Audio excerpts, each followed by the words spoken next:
On the American frontier, marriage wasn't a dream. It was a decision. Not one made with violins and sunset walks. It was about survival. Two people, one roof, and a shared hope that neither would bleed out before dinner. From the 1830s through the last gasps of the 1800s, getting married out west had less to do with romance and more to do with logistics. Who could plow a field? Who could deliver a baby? Who could reload a rifle while half asleep? That was the checklist. Still, people married. Fast, often, and with whoever was available. A lonely farmer and a passing schoolteacher. A homesteader and a woman he'd only met through letters. A fur trader and a native woman whose family knew the land better than any map. A traveling preacher and, well, anyone with a pulse. In a landscape full of uncertainty, disease, drought, wolves, and neighbors with itchy trigger fingers, marriage wasn't about building a life together. It was about not falling apart alone. So, forget the lace and roses. Out here, marriage came with splinters, smoke, and the ever-present smell of livestock. Let's take a closer look at what it really meant to say, "I do," in a world where forever might just mean living through the next storm. No love letters, just livestock. Why marriage was practical. If you're picturing frontier marriage as some windswept tale of soulmates, poetry, and passionate letters exchanged by candlelight, don't. Just don't. Out here, love was a luxury. Livestock, on the other hand, was non-negotiable. Marriage on the frontier was almost always about utility. Could your partner survive a winter? Could they butcher a hog without crying? Could they churn butter, patch a roof, and still have enough energy to scrub their own socks? That was romance, prairie style. For men, a wife meant backup. Someone to help run the homestead while he wrangled cattle or bartered for bullets. Someone who could nurse a sick child and gut a deer on the same day. For women, marriage wasn't just survival. It was sometimes the only door that wasn't nailed shut. Jobs were scarce, respectable options even scarcer. You could teach, sew, take in laundry, or get married and hope the man didn't die in a freak wheat threshing accident. Kids? Those weren't just little bundles of joy. They were labor. Sons meant more hands in the fields. Daughters meant more help in the kitchen, garden, or makeshift schoolroom. Having many children wasn't a sign of fertility. It was a long-term economic strategy with a high risk of grief. And sure, there were couples who loved each other, but even the sweetest bond had to share space with drought, dysentery, and aggressive chickens. If feelings happened, they had to be squeezed in between hauling water and setting traps for raccoons. The truth was, most folks didn't marry for butterflies. They married because they needed someone who wouldn't flinch when the barn caught fire or the creek ran dry. Someone who could raise a barn and bury a body, sometimes on the same day. Because on the frontier, the real wedding vow wasn't for better or worse. It was, don't die, and don't let me die either. Mail order brides, wives by post. So what happened when frontier towns were overflowing with bachelors and bone dry on brides? Easy. They outsourced. By the 1860s and 70s, the American West had plenty of lonely men. Miners, ranchers, homesteaders, whose only female companions were milk cows and occasionally a borrowed bonnet for emotional support. Enter the mail-order bride system, a sort of analog dating app with fewer filters and much higher stakes. Magazines like the Matrimonial News and the Prairie Farmer ran classified ads for marriage. Men wrote hopeful descriptions of themselves. Good with animals, owns 160 acres, not currently wanted for murder, and asked respectable women to reply. Sometimes the women did. Sometimes they regretted it immediately. If the correspondence clicked, a proposal might follow. Then a train ticket. Then a wedding, all sight unseen. One week, you were writing about your favorite pie filling. 2 months later, you were standing in a dust storm in Nebraska, staring at a man with 3 teeth and a suspicious number of shovels. Not every mail-order match was a disaster. Some worked out, some didn't. Some ended in quiet misery, others in quiet survival. For many women, especially widows, spinsters, or those with no future back east, it was still better than staying put. Marriage by mail was risky, but it was also a chance, a leap of faith, a train ride into the unknown, where maybe, just maybe, the man who answered your letter wasn't lying about the farm. Spoiler, he probably was. How weddings were done. If you think frontier weddings were elegant affairs with lace veils and organ music, you've clearly never tried to plan a ceremony in a one-room shack surrounded by coyotes. Weddings in the Old West were quick, practical, and about as romantic as a fence post. There was rarely a minister, sometimes no witnesses, and often no cake, unless you counted flapjacks shaped like hearts. Couples got married wherever they could, kitchens, barns, saloons, or under the nearest tree, not currently on fire. If a preacher was nearby, great. If not, a judge, sheriff, or even a notary might do the honors. Some communities just relied on common law marriage, lived together long enough, and you're hitched by default, especially if the neighbors start calling you Mrs. Whatever. Dresses? Brides wore whatever was clean. Bonus points if it didn't smell like smoke or lye soap. A new dress was a luxury. A white one? Practically mythical. Most just wore their best Sunday outfit, which often doubled as their funeral attire. And then there were shotgun weddings. Literally. If a pregnancy happened before a ring did, sometimes the groom needed a little encouragement. Nothing says lifelong commitment like a father-in-law with a Winchester and bad aim. Still, even the most bare-bones weddings carried weight. Saying, "I do" out here meant something. It meant mutual survival. It meant you were stuck together for droughts, dust storms, and possibly the occasional axe-wielding neighbor. There were no bells, but there was usually whiskey, and sometimes that was enough. Who had the right to marry? Whom out on the frontier, the law was more suggestion than structure, and that included the business of saying, "I do." When it came to who could legally marry whom, the answer was often, whoever could be found and whatever worked. Ministers were the gold standard, but they weren't always around. So settlers got creative. Judges, justices of the peace, and sheriffs frequently stepped in. In some territories, you could be married by a mail clerk if he looked serious enough and had decent handwriting. And if there wasn't anyone official, well, a handshake in front of witnesses sometimes did the trick. Plenty of couples started calling each other husband and wife, without ever signing a document or exchanging rings. If the neighbors agreed you were married, that was often good enough, at least until property got involved. Legal standards varied wildly from one town to the next. Some counties demanded licenses. Others couldn't spell license. In many places, no central records were kept at all. Marital status was basically whatever you could convince the sheriff to write on the deed. Then there were the gray areas. Intercultural marriages, especially between white men and Native American women, were common but complicated. Some were arranged through tribal customs, others through practical necessity. But they rarely had legal recognition outside the tribe. White women marrying Native men? Far rarer and often scandalous. Same goes for common law unions. In the absence of churches, courts, or paperwork, many couples just functioned as married. And that was fine, until someone died, left, or tried to claim land. That's when things got messy. And if you were a woman, things usually got messier still. So who had the right to marry whom on the frontier? Technically, lots of people. But in practice, it often came down to who was available, how convincing they sounded, and whether anyone else cared enough to object. What a frontier wife actually did, all day.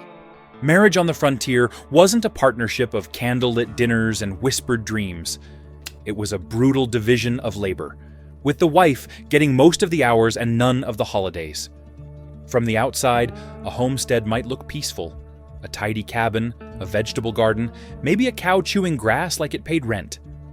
But behind that door, chaos, endless, thankless, back-breaking chaos. A frontier wife didn't keep house. She ran it like a general, with a wooden spoon and a limp. Her daily schedule started before sunrise, and ended sometime after the baby stopped screaming and the stove stopped smoking. She cooked, without refrigeration, store-bought ingredients, or reliable stoves. She made bread from scratch, boiled beans until they surrendered, and preserved enough food for winter without botulism killing the kids. She hauled water from a creek a quarter-mile away. She heated it on a wood-burning stove for laundry, which involved scrubbing, wringing, rinsing, and hanging clothes, while the wind tried to redust them. She sewed, patched, mended, spun, and stitched everything from shirts to curtains to makeshift diapers made out of flour sacks. Then there were animals. Chickens to feed, goats to milk, pigs to chase off the porch. If the cow gave birth in the middle of the night during a snowstorm, guess who was out there with a lantern and a length of rope? Hint, it wasn't her husband. He had the flu, or claimed he did. Add to that childbirth, child rearing, nursing sick relatives, teaching basic reading, cleaning out the outhouse, shooing away coyotes, fighting off locusts, and occasionally helping to build the barn. It wasn't all misery. There were moments of pride, of laughter, of strange prairie joy, but mostly, it was relentless labor with no time off and no backup plan. The prairie didn't care how tired you were. It just kept needing things. And still, most frontier wives endured. Not because they were saints, but because no one else was going to boil the lye soap, fix the chimney, or help the neighbor deliver twins during a thunderstorm. They didn't marry for rest. They married for survival, and then worked twice as hard to make it happen. The unspoken rules of intimacy. Let's be honest, frontier marriages didn't come with a handbook. Especially not about the part that happened after the sun went down and the door creaked shut, if you even had a door. In most households, intimacy was just assumed. If you were married, it was part of the deal. No one really asked. No one really talked about it. People just expected it, like chores or Sunday service. Wives were often told it was their duty. Husbands were told it was their right. And the space between those two ideas? That's where a lot of silent frustration lived. Most women went into marriage with barely any information. No health classes, no open conversations. Maybe a vague warning from an older relative, if they were lucky. The rest? Learned on the job, usually in a drafty cabin with zero privacy and kids sleeping 3 feet away. It didn't help that homes were small and crowded. If you were lucky, there was a curtain. If not, you made do. Talking about feelings wasn't exactly a frontier pastime. Most couples simply fell into patterns, some respectful, some not. Were there caring, considerate husbands? Of course, but the culture didn't always encourage listening or mutual understanding. If a wife hesitated or pushed back, she might be told she was tired, moody, or just being difficult. Few people asked how she really felt. Even fewer thought that mattered. And yet, despite all that, some couples found real closeness, even love. Not always in the way we'd hope, but in small gestures, quiet moments, and shared struggles. Because on the frontier, emotional intimacy had to fight for space, right alongside firewood, flour, and 40 other things that needed attention first. Motherhood as frontier survival strategy. On the frontier, motherhood wasn't a lifestyle, it was a survival tactic. And for many women, it wasn't really a choice. It was expected, assumed, and in most cases, constant. Children weren't just part of the family, they were the workforce. More kids meant more help with crops, cooking, herding, hauling, and keeping the family alive through winter. A large family wasn't just a blessing, it was the only retirement plan most people had. But pregnancy came with risk. A lot of it.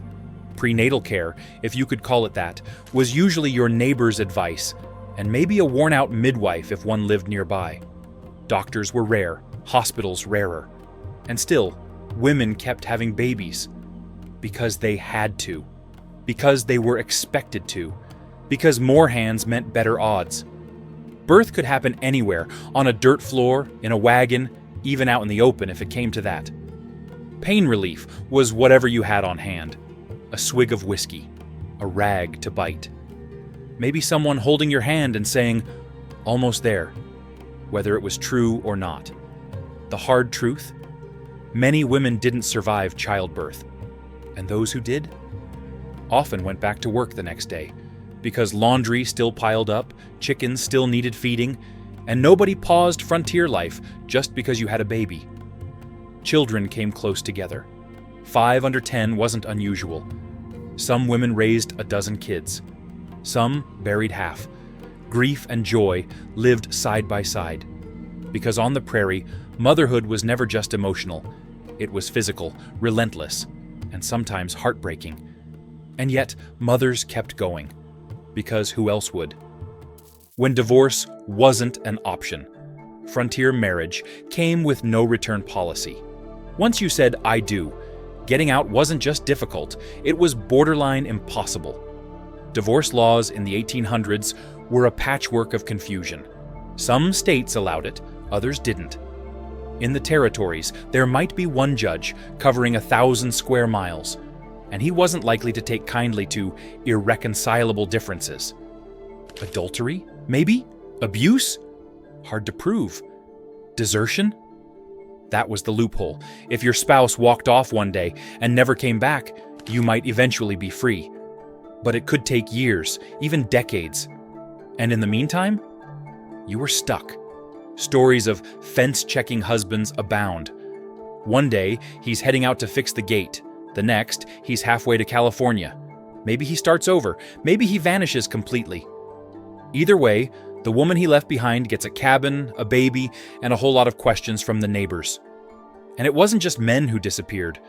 Some women ran too, fleeing hardship, abuse, or just the crushing weight of being everything for everyone. But leaving was risky. Without money, transport, or legal rights, most women simply didn't have the option. Even in cases where divorce was granted, the odds weren't great.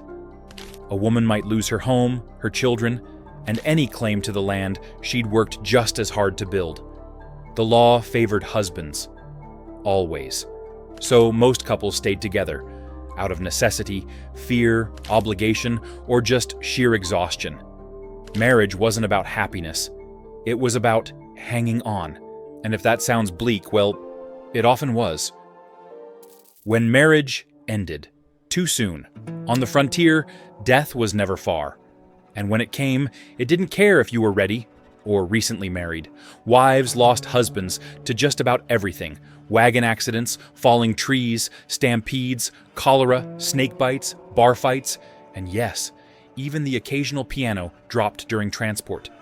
If it could fall, bite, explode, or rot, you could die from it, and husbands lost wives too. Childbirth was dangerous. Infections spread fast. Exhaustion wasn't poetic, it was fatal. Many marriages lasted only a few short years before someone was gone. For widows, survival wasn't just emotional, it was economic. Without a husband, a woman could lose her legal claim to land, livestock, or the cabin she'd helped build. Some remarried quickly, not for love, but because winter was coming and the barn roof was already half gone. Others held on, raising children alone, running farms, running boarding houses, doing whatever it took.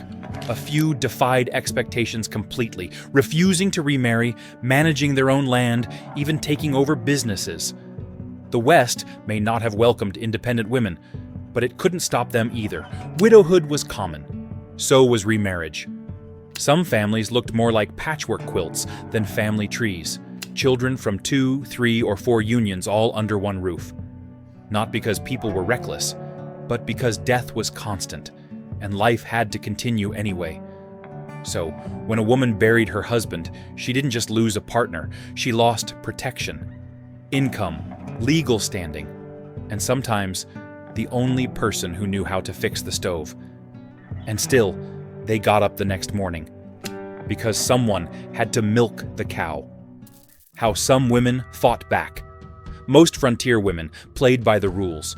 Some rewrote them, a few tossed them out, lit them on fire, and dared anyone to stop them. When the law failed them, when churches turned away, and when communities told them to be quiet and stay put, some women said no, loudly, or with a loaded shotgun. There were women who ran away in the middle of the night, walking miles with nothing but a child on one hip and a frying pan on the other. There were others who stayed and fought, filing legal claims, demanding inheritance, suing ex-husbands, or carving out property under their own names. And then there were the women who snapped. One Kansas wife shot her abusive husband in 1884, walked herself to the sheriff, and reportedly said he had it coming. The jury agreed, acquitted in less than an hour. These stories weren't common, but they weren't rare either. Because when the frontier pushed too hard, some women pushed back. With grit, with wit, or, if absolutely necessary, with a shovel. Even small acts of rebellion mattered. Hiding money, signing contracts in secret, teaching daughters to read, refusing to remarry. These weren't dramatic gestures, but in a world built to keep them dependent, every quiet act of defiance was a victory. The Old West may be remembered for its gunslingers and outlaws, but its fiercest survivors didn't wear spurs. They wore aprons, boots, and a look that said, "Try me." The marriages of the frontier didn't just build families, they helped shape American identity. The idea of the pioneer couple became its own legend, rugged, resourceful, and bound together by survival, not sentiment.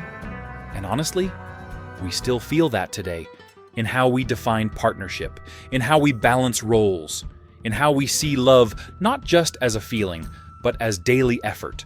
Modern relationships, with all their compromises, teamwork, and kitchen table negotiations, owe something to those wind-blown vows and creaky cabins. And for many families, that legacy is personal.